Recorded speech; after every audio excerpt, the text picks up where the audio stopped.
군성범죄 이재입니다. 군성범죄 근절 어디까지 왔나에 대한 얘기해 볼 건데요. 굉장히 무거운 소식이죠. 작년에 우리 사회를 정말 깜짝 놀라게 한 군성범죄 사건이 있었습니다. 군대 내 성추행 문제가 불거진 이후 극단적인 선택을 한 이해람 공군 중사, 다들 기억하실 것 같은데요.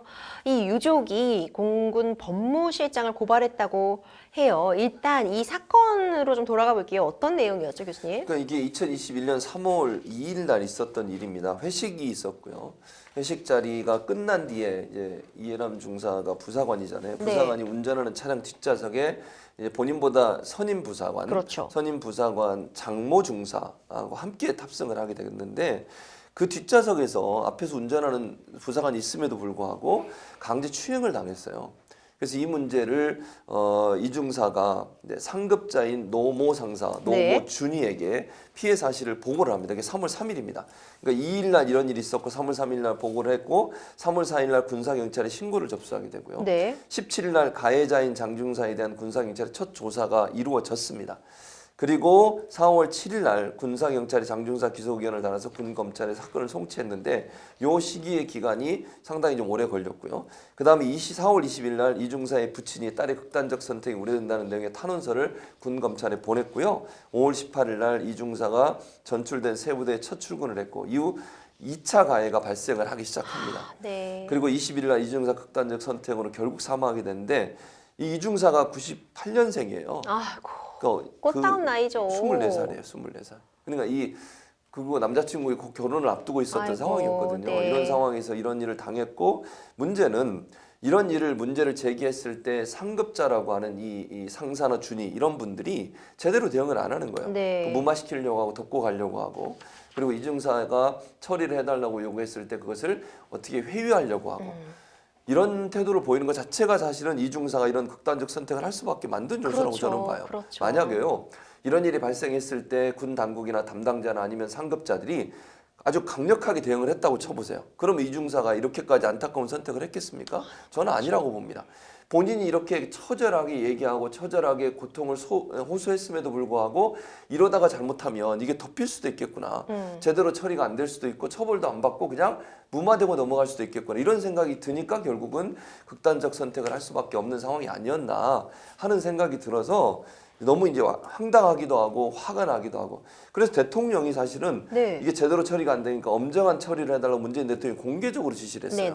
그리고 나서 군 이제 사상처음으로 특임 검사까지 투입을 시켜서 수사가 진행이 됐습니다. 그게 지금 전체적으로 지금까지 있었던 일이라고 말씀드릴 수 있습니다. 지난해 연말에 이 가해자에 대한 1심 내려진 걸로 알고 있는데 결과는 교수님 어떻게 나왔나요? 결과는 형량이 크게 줄었어요. 그러니까 성추행 피해 공군 부사관 이게 직접 가해자가 1심에 징역 9년의 실형을 선고받았고요.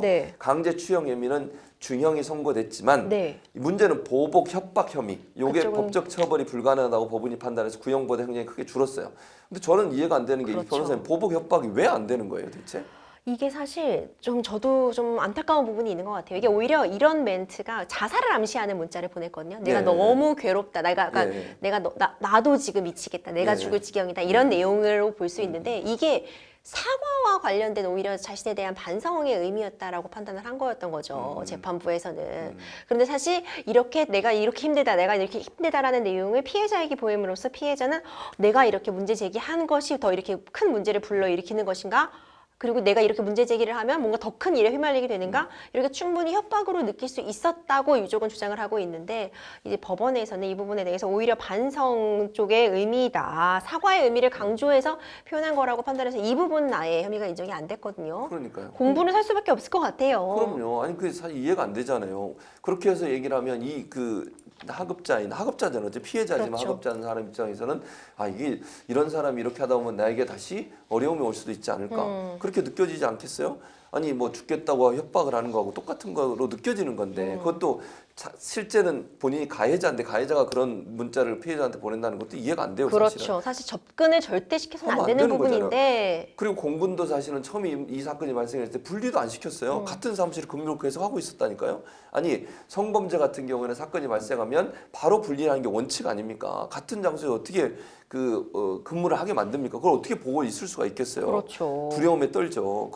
그리고 위에 있는 상사나 주인들도 본인들이 피해 당할까 봐 그걸 무마하려고 하고 회유하려고 하고 뭐 좋은 게 좋은 거라고 넘어가려고 회유하는 이런 모습을 보이는 게 과연 그러니 군대에서 성범죄가 어떻게 사라질 수 있겠냐고요. 계속될 수밖에 없는 구조가 될 수밖에 없는 것이죠. 징역 9년은 사실 이 대법원 양형 기준상으로는 최고형이었고 사실 굉장히 중형이 내려졌긴 했지만 사실 이 일련의 사태를 보면 이 유족들의 마음을 달래기에는 좀 이 딸을 잃은 부모님의 심정을 다 헤아릴 수도 없을 것 같아요. 이 와중에 이제 유족들이 이제 본부 이제 법무실장을 고발하기로 했다면서요? 예. 왜냐하면 이제 법무실장이 사실은 실권을 잡고 있다고 볼 게 없어요. 이제 군 법무실이라고 하는 것은 사실은 군 재판에 가보면 요즘은 조금 바뀌었다고 하는데 저도 이제 군대 있었잖아요. 제 경험을 좀 시간이 있을지 모르 얘기를 해드리면 네. 지금은 이제 좀 바뀌었다고 해요. 근데 제가 있을 때는 너무 황당한 게 뭔지 아세요? 네, 뭐였죠? 제가 이제 정훈장교로 근무를 했거든요. 네. 정훈장교로 하면 이제 군대에서 그 이념 교육을 시키거나 군사 교육을 시키거나 아니면 공보 업무, 네. 홍보 업무를 하는 그런 업무가 제 업무였어요. 네. 근데 법무실에 전화가 와요. 네. 제가 해병대 근무했는데 네. 그 법무에 전화 와서 뭐라고 얘기한 줄 아세요? 변호사를 해달래요 저한테. 아니 왜 어떻게 해요? 그 웃기잖아요. 아, 지금. 네네. 제가 얼마나 많이 했는지 몰라요. 몇 번을 했어요 변호사를. 이유가 뭐냐면 그 이제 군사 재판이 하잖아요. 네. 해병 제가 근무했던 부대 군사 법원이 있는데 군사 재판을 하면 그 재판장은 일반 장교가 해요. 네. 보통 인사참모가요. 일반 장교. 그리고 그 옆에 좌배석, 우배석이 있는데 그 중에 한 분이 이제 군 판사예요. 네. 그러니까 군 판사가 재판장은 아니에요. 네. 우배석을 하고요. 네. 그래 그분이 거의 다 하죠. 근데 네. 이거 뭐 판결문 쓰고 이런 거는 근데 군 검사는 군 법무관이 해요. 네. 근데 이게 국선 변호 있잖아요. 그쵸. 국선 변호는 법무관이 안 해요. 그럼 교수님이 그렇게 왜 차출해서 하신 제가 거예요? 했다는 거예요. 법적 지식도 없는데 제가. 어떻게 변호를 하셨어요? 그냥 했죠. 상식적 수준에서. 그러니까 얼마나 이게 아이고. 웃기냐는 거예요, 제 말은. 요식적인 행위들에 불과했군요. 그렇죠. 근데 지금은 많이 바뀌었다고 네, 하더라고요. 제가 네. 지금 분명히 말씀드리지만 제가 근무할 당시는 예전에 당시. 그랬다는 거예요. 지금은 이제 근데 그만큼 그때는 아주 허술했어요. 그러니까 이 제대로 법률적 조력을 받을 수 있겠습니까? 피해자가? 저는 그렇죠. 어렵다고 봐요. 그러니까 제가 만약에 변호를 하면 변호하는 입장에서는 제가 아는 상식의 범위 내에서 얘기할 수밖에 없죠. 법적으로 이게 어느 법에 저촉이 되는지 어떻게 이 피해자를 도와줄 수 있을지 그렇게 하기 어렵다니까요. 그렇게 해서 운영이 됐었어요. 그러니까 그리고 그 법무관실에서 요즘 또 바뀌었다고 하는데 옛날에는 어떻게 한 줄 아세요? 검사하던 사람이 변호사하고 변호사는 검사하고 이래요. 왔다 갔다. 네. 아니, 판사도 하고 군 검사하던 사람이 군 판사하고 다음 사건에서는 판사하던 사람이 검사하고 예전에는 그렇게 했어요. 그냥 그만큼 이게 제대로 안 되는 거예요. 군사 법원이. 요즘은 제가 또 분명히 말씀드리는데 요즘은 제가 알아봤더니 많이 바뀌었대요. 네, 그게. 네. 근데 그렇다 하더라도 군 법무실장이라고 하는 거의 실권을 쥐고 있다고밖에 볼 수 없어요. 군사 법원에 재판장을 누구를 세울지 예를 들면 변호사 누구 할지 검사 누구 할지 또 바꿔서 검사가 하다가 변호사를 하기도 하고 이렇게 되다 보니까 군 법무실장이라고 하는 권한은 막대하다고 볼 수밖에 없는데 네. 이분이 가해자인 장중사가 이중사 사망 뒤에도 열흘간이나 불구속 상태로 있다가 언론이 엄청나게 비판을 하고 공격을 하고 막 문제가 있다고 얘기를 하니까 그래서 국방부 검찰단으로 사건이 입체했던 뒤에야 구속이 됐어요.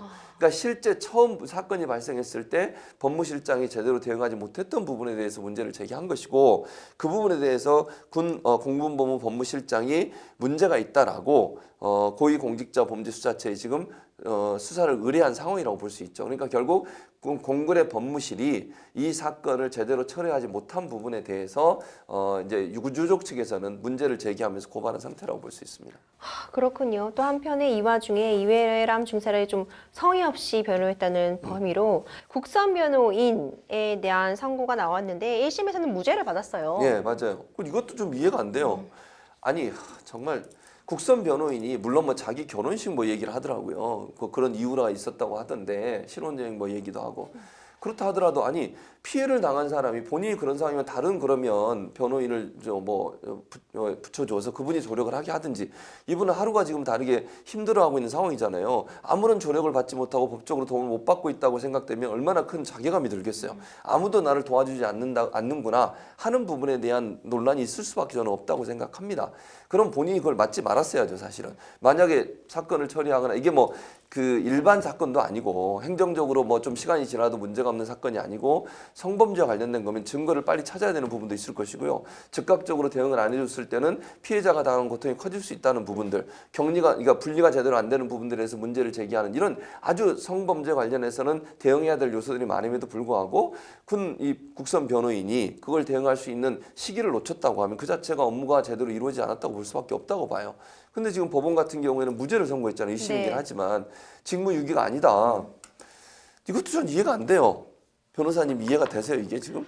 이 국선 변호인 제도가 이 국선 변호인이 이 사건 하나만 맡고 있는 것은 아니었겠죠. 예. 그럼에도 불구하고 사실 한 건 한 건 잘 들여다봐야 되는 게 맞는데 왜 하필 또 이 사건에서는 사실 실제로 대면 상담은 이루어지지 못했던 것 같고 뭐 대면 상담이 이루어지지 않아도 뭐 전화 통화를 했다고 하는 이제 7차례 정도 통화를 해서 이제 상담 서비스를 제공했다고 알려져 있기 때문에 그래서 무죄를 받은 것 같아요. 근데 저기 안타까운 부분은 여러 번 그래도 기회가 있었는데 이 중사님이 살 수 있었던 맞아요. 여러 번의 기회가 있었던 것 같은데 하필 또 이 단계별로 계속 안타깝게 뭔가 잘 안 맞고 시기가 맞지 못하고 제대로 좀 보호를 받지 못해서 이렇게 극단적인 선택을 하게 되신 게 아닌가 이런 생각이 들어서 너무 아쉽습니다. 이 사건 이후로 뭐 연이어 이런 성범죄 사건이 연달아 터졌어요. 이 군대라는 게 뭐 상하 계급이 워낙 뚜렷하고 맞아요. 또 폐쇄적 조직이라고 알려져 있다 보니까 사건이 발생해도 좀 은폐되기가 쉽고 이런 경향은 분명히 있을 것 같은데 그래서 이 특검법에 대한 이야기 나오고 있다고 해요. 지금 맞습니다. 정부에서 어떻게 진행하고 있나요? 그러니까 지금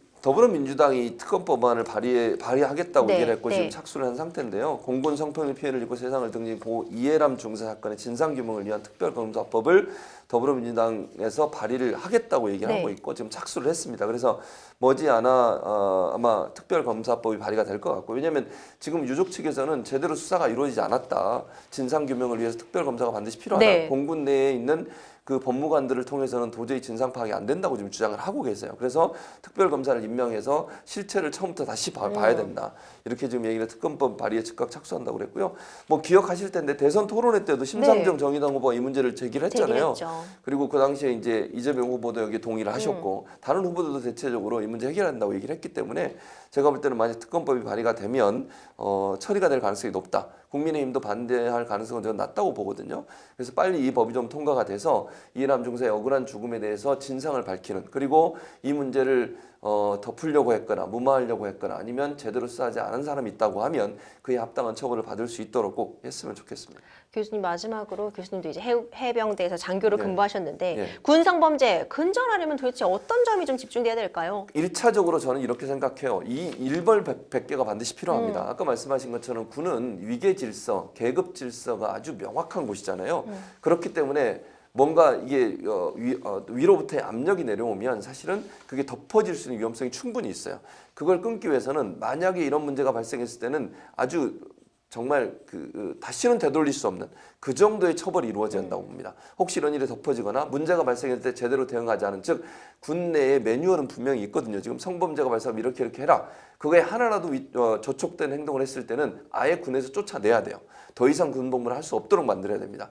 이렇게 명확하게 인식이 심겨지도록 하는 그런 어떤 처벌이 이루어져야만 군내에서 열심히 근무하는 사람들 입장에서는 이런 일이 발생하면 즉각적으로 대응하지 그렇죠. 않겠어요? 근데 그렇게 그냥 무야무야 넘어가고 군 내에 있는 식구라고 봐주고 그냥 덮고 넘어가려고 하고 웬만하면 처벌 안 하려고 하고 이런 문화가 형성돼 있으니까 제 식구 감싸기에 이런 틀을 깨지 않으면 사실은 이런 군 성범죄는 계속될 수밖에 없고 여성의 군 진출이 많아지고 있습니다. 이런 성범죄 일어날 가능성이 점점 커질 수 있는 상황이에요. 그렇죠. 그러면 이 부분에 대한 명확한 인식이 군내에 심겨질 수 있도록 하는 처벌의 수위를 높이는 부분 또 일벌 100개의 정신 이게 반드시 군에서 필요하다는 생각이 듭니다.